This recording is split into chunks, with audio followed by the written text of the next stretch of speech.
first thing that I want to talk about the Inquisitor is the question that I get asked the most, or maybe the statement that I get told the most. And I'm not saying that that's a bad thing. I'm not like judging you guys or anything. And that is whether the Inquisitor is the Godchild or Morrigan's baby. BioWare did say that they were going to address the whole thing with the Godchild in Inquisition. I don't think they're going to solve it or resolve it. I think they're going to maybe tell us where the baby is or what happened, because I mean we do see Morrigan, so she should say something. I'm not saying that I don't imagine that maybe the Godchild has something to do with it. Here's why the Inquisitor isn't the actual Godchild. There in Witch Hunt, the DLC about Morrigan, she specifically says that her child is a male. Your Inquisitor could be female. So, unless the kid had a sex change, that's not the Godchild. Another reason why it's not the Godchild is because you could choose to be Qunari.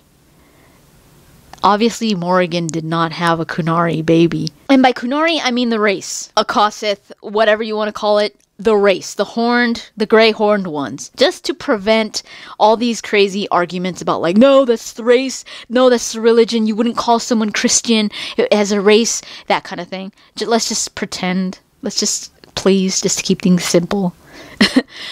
I'm talking about the race. Let's say you choose that race, the horned ones, and you're a female.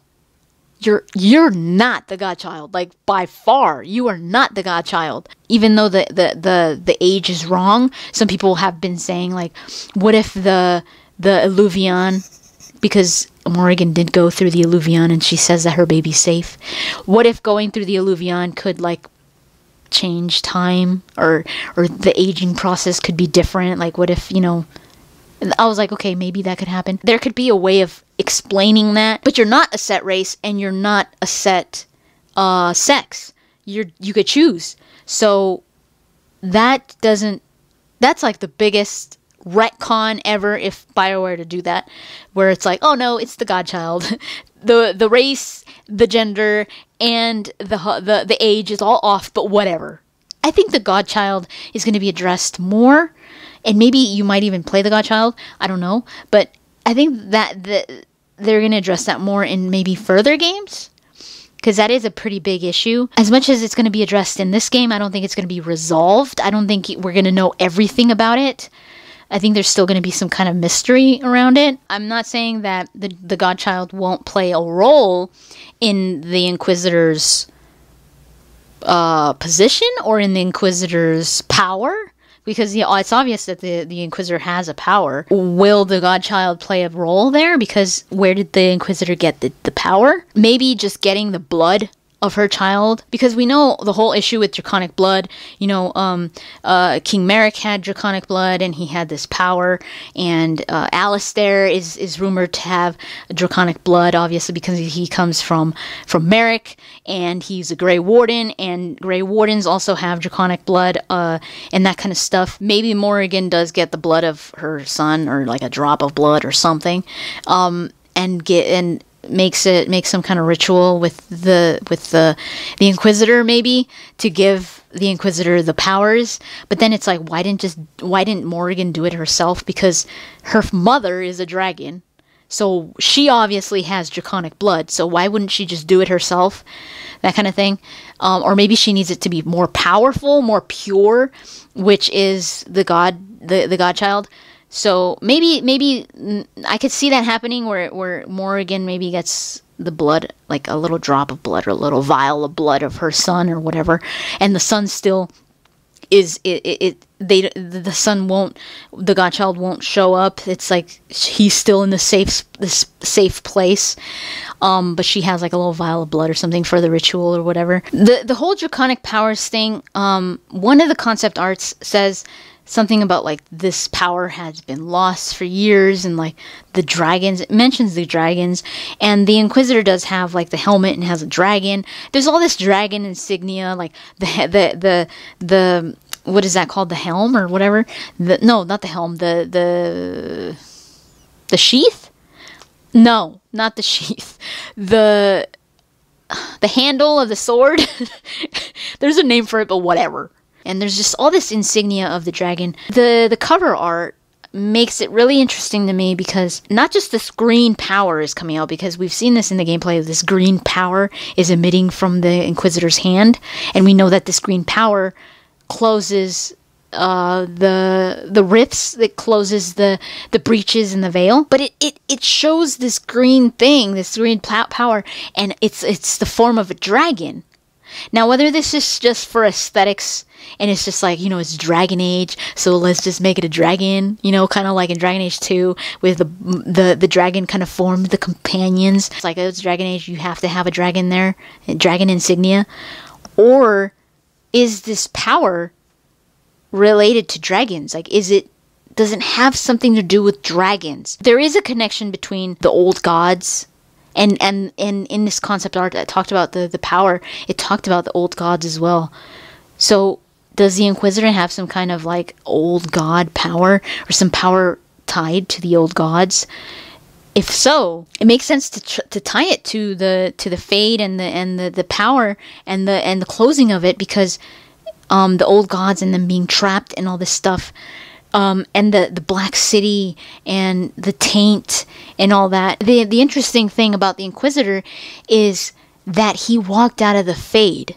Because Cassandra says, you walked out of the fade and our soldiers found you. The only one that escaped a blast that killed thousands. And you have no idea how you survived. You walked out of the fade. Does your Inquisitor go to this area of bloodshed? Because we know that there's this bloodshed. Enough bloodshed could cause a rift, could cause a rip in the veil. If the Tevinter Imperium is responsible for this huge rip in the veil, the breach, how Cassandra says it, maybe like the dragon cults, maybe they're involved with what's going on here.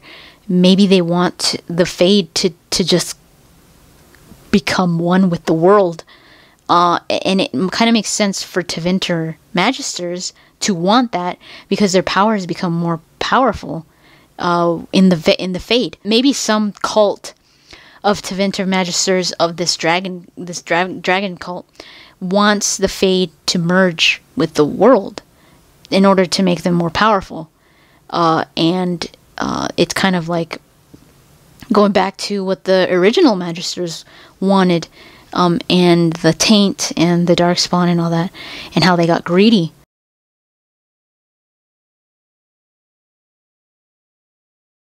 Does your Inquisitor start off in that battle fighting as a normal soldier? Fighting as a soldier, and then before it all goes down, does Morrigan come? Or I've said Flemeth.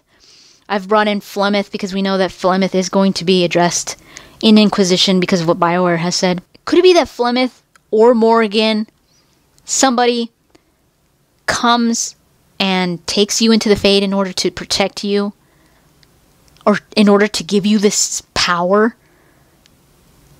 I don't know. And then you walk out of the fade and it's all just gone to hell. Or were you never there? Or is the Inquisitor, who is the Inquisitor? It makes me wonder, did you come from the fade? Or are you an actual soldier? It made me wonder that, but then I was like, the last names. The last names make it so that you're probably, a soldier. You're probably somebody, like if you're Kadash, you have this history with the dwarves. If you just appeared out of the fade, nobody was like, what? Who the hell is that? Some spirit? You wouldn't have a last name and a history to it.